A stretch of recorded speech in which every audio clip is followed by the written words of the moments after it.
Hello बच्चों, एक बार फिर से स्वागत है आपका अपने यूट्यूब चैनल हिंदी सुधा ऑनलाइन में। तो जैसा कि आपको पता है कि हम हिंदी कहानी का सारांश पढ़ रहे थे, तो कहानी की श्रृंखला में अगली कहानी हम पढ़ेंगे पिता। पिता कहानी के लेखक जो हैं ज्ञान रंजन जी हैं। इन्होंने बहुत ही महत्वपूर्ण कहानियों की रचना की। उनमें से ये पिता कहानी जो है बहुत ही खास कहानी है। इस कहानी में रूढ़ियों से चिपके पिता के जिद्दी रूप को रेखांकित किया गया है। संयुक्त परिवार के टूटने से, मतलब कि संयुक्त परिवार में न रहने वाले युवा शहर में चले जाने के कारण बूढ़े असहाय होकर जो घर रह जाते हैं, इस असहाय अवस्था का चित्रण इनकी कहानी में नहीं है। इनकी कहानी में यह नहीं है कि संयुक्त परिवार में बच्चा रहना नहीं चाहता है और शहर चला जाता है, बच्चे बूढ़े जो है अकेले हो जाते हैं, समस्याएं हो जाती हैं उनके लिए, असहाय अवस्था में अकेले पड़े रहते हैं, उनकी देखभाल करने वाला कोई नहीं रह जाता। वो लोग अक्सर जो है गांव में ही रह जाते हैं। तो पिता जो है, पिता कहानी में इस तरह का कोई समस्या जो है इसका चित्रण नहीं किया, इस तरह की समस्या का चित्रण नहीं किया गया है, बल्कि पुरानी पीढ़ी की रूढ़वादिता को उद्घाटित करने के पुरानी पीढ़ी की रूढ़वादिता को उद्घाटित करने का प्रयास इसमें किया गया है। यही इस कहानी का मुख्य उद्देश्य भी है कि इस यहाँ जो है पिता जो है संयुक्त परिवार में रहता है, सम्मानित सदस्य भी है और परिवार में किसी तरह का अकेलापन नहीं है, उसके जीवन में कोई असुविधा नहीं है, लेकिन वह स्वयं अपने चीज़ों के प्रति जो है तटस्थता दिखाते हैं, अन्यमनस्कता दिखाते हैं।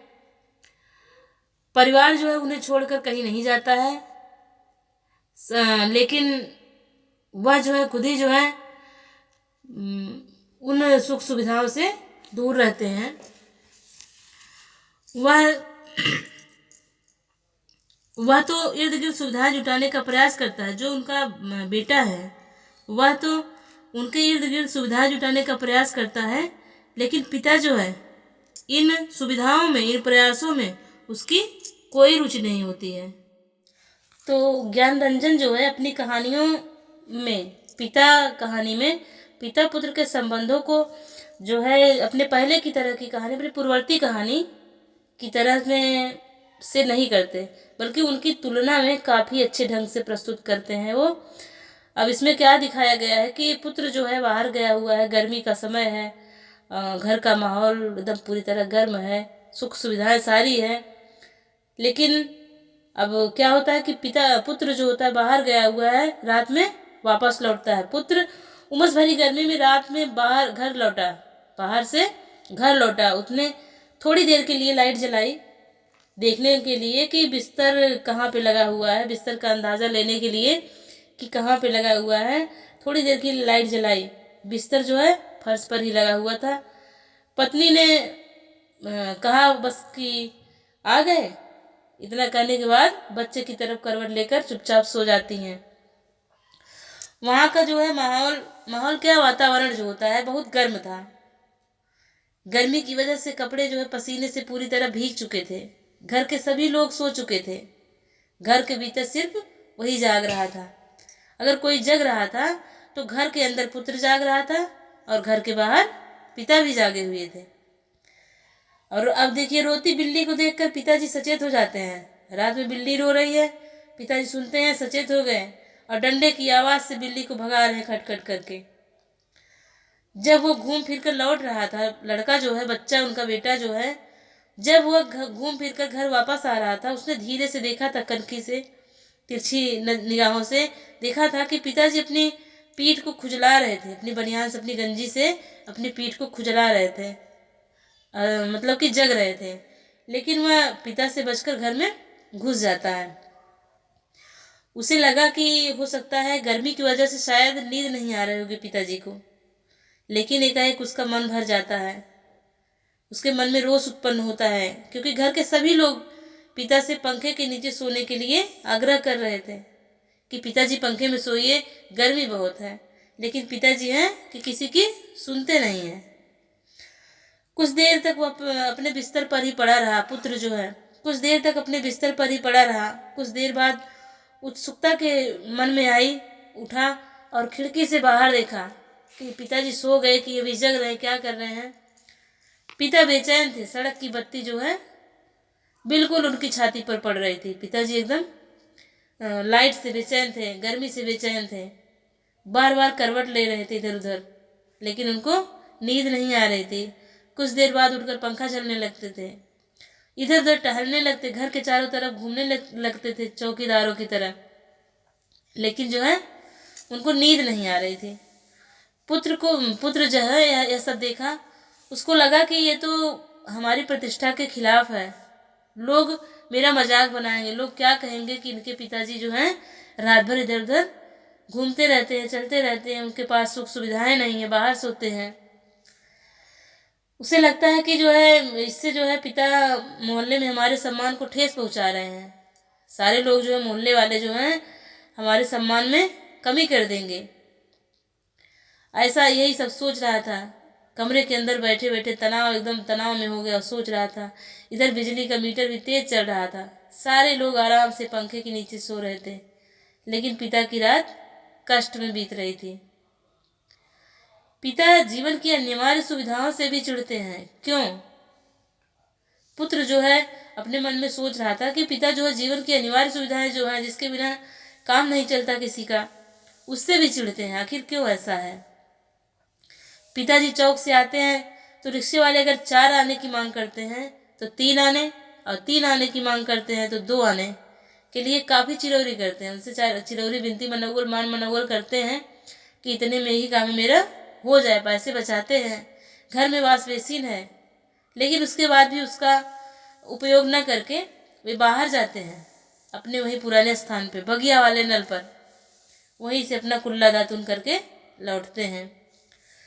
गुसल खाने में खूबसूरत शावर लगा हुआ है, जो बाथरूम बनवाया हुआ है नया वाला, उसमें जो बहुत सुंदर सुंदर टाइल्स लगे हैं, शावर लगा हुआ, सारी सुख सुविधाएं हैं, लेकिन पिताजी वही आंगन में अपनी धोती लगोट की तरह लपेट कर, तेल चुपड़ कर बढ़िया से, बाल्टी भर पानी इधर से डाले उधर से डाले, यही उनका स्नान होता है। इसीलिए पिता पर जो है काफ़ी झल्लाहट भी होती है कभी कभी कि सब सुख सुविधाएं घर में हैं, सारे लोग उसका यूज़ कर रहे हैं, सारे लोग उपयोग में ले रहे हैं, लेकिन पिताजी ऐसा क्यों करते हैं? लड़कों द्वारा बाजार से लाई गई बिस्किटें, महंगे फल, कुछ भी दे दो, पिताजी नहीं लेते। अगर कभी लेते भी हैं तो नाक भौं सिकोड़ कर। अब इसके बाद उसी समय बाहर से पिताजी जो है लड़ते हुए कुत्ते जो भौंक रहे, चिचिया रहे हैं, भौंक रहे हैं, उनको भगाया। यह व्यवहार भी पिता का अच्छा नहीं लगा उस पुत्र को। उनको लगा कि ये कुत्ते मारने का काम करते हैं, पहरे देने का काम करते हैं। बार बार पिता से कहते हैं कि मोहल्ले में हम लोगों का भी सम्मान है पिताजी, आप भीतर सोया कीजिए, अच्छे कपड़े पहना कीजिए और बाहर पहरा मत दिया करिए। ये सब बहुत भद्दा लगता है। पर पिता इन सब बातों पर कोई ध्यान नहीं देते थे। कितना बढ़िया भी कपड़ा लाकर दे दो और कहो कि अब की बार इसे किसी अच्छे दर्जी से सिलवा लेना, लेकिन उसके बाद भी वो क्या करते थे, कोई मोहल्ले वाले पुराने सामान्य से दर्जी से अपनी कमीज या कुर्ता जो भी सिलवाते थे सिलवा लेते थे। इस पर भी पिताजी का अपना तर्क था, हमेशा वही कपड़ा सिलवाते थे। घर के लोग जो है पिता के इस व्यवहार से कभी कभी तो प्रण ले लेते थे। जब जिद पकड़ते थे पिताजी की मैं तो यही करूँगा, यहाँ नहाना वहाँ धोना, ये से कपड़े सिलवाना, तो घर के लोग जो है कभी कभी तो कहते थे कि अब इसी हाल पे छोड़ देंगे पिताजी से, इनसे बात ही नहीं करेंगे। लेकिन कुछ समय बाद सबका मन फिर पिता के लिए उमड़ने लगता था, मन में प्यार जागृत हो जाता था, प्रेम की भावना आ जाती थी कि चलो पिताजी हैं, इस बार कहते हैं, हो सकता है मान ही जाए। अब पुत्र जो है इन सब बातों को भुलाना चाहता था। वह सोने की इच्छा की, पर लेकिन सो नहीं पाया। फिर उसने अपनी पत्नी देवा के बारे में सोचने की ठानी, चलो ठीक है उनके बारे में सोचते हैं। उसके पास गया, लेकिन उसके मन में कोई भाव नहीं जगा। वह पिता के लिए द्वंद्व की स्थिति से भर जाता है। पत्नी के प्रति कोई भावना नहीं जग पाई, बस वही पिता ही दिमाग में चल रहे थे, तो इसलिए पिता ही गूंज रहे थे। वह पिता के लिए द्वंद्व की स्थिति से भर जाता है। एक स्तर पर उसे पिता बड़े हठी, दंभी, अहंकारी लगते हैं, लेकिन दूसरे ही क्षण उसे लगता है कि पिता लगातार विजयी रहे हैं। कठोर है तो क्या, उनके पुत्रों के सामने कभी अपने आप को पसारा नहीं, असहाय नहीं दिखाया अपने आप को अपने पुत्रों के सामने। वह इन सब बातों को सोचकर गौरवान्वित और लज्जित, दोनों विरोधाभासी अवस्थाओं को महसूस कर रहा था। पुत्र जो था, एक बार उसके मन में आग्रह आया कि वह पिता को जा करके पंखे के नीचे अंदर सोने के लिए कहे, लेकिन वह ऐसा न कर सका।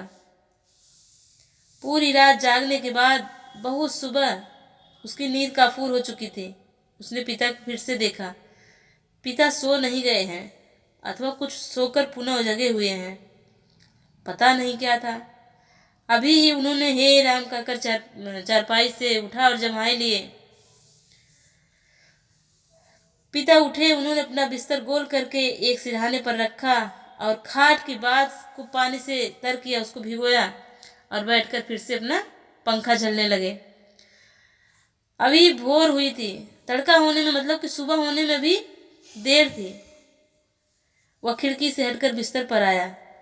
पुत्र जो था, अंदर हवा वैसे ही लू जैसी गर्म चल रही थी। दूसरे कमरे स्तब्ध हैं, सब सो रहे थे। पता नहीं बाहर भी उमस है और बेचैनी होगी। वह जागते हुए सोचने लगा, अब पिता निश्चित रूप से सो गए होंगे शायद। अंत तक पिता जो है सोते नहीं, अपने आप से अपने बच्चों के लिए त्याग करते हैं। सारी सुख सुविधाएं उनके पास होती हैं, उसके बाद भी उसका उपयोग नहीं करते हैं। अपना जो है त्यागपूर्वक जीवन बिताते हैं, लेकिन अपने बच्चों के लिए जो है सारी सुख सुविधाएं प्रदान करने में अपने सारे जमा पूंजी और अपने सारी उम्र लगा देते हैं पिता। लेकिन इस पिता के त्याग को है कोई बच्चे समझ पाते हैं और कोई नहीं समझ पाते हैं। तो इन सबको देखते हुए स्पष्ट होता है कि जो है पिता एक आदर्श कहानी है। और बस, धन्यवाद। मिलते हैं अगले वीडियो में।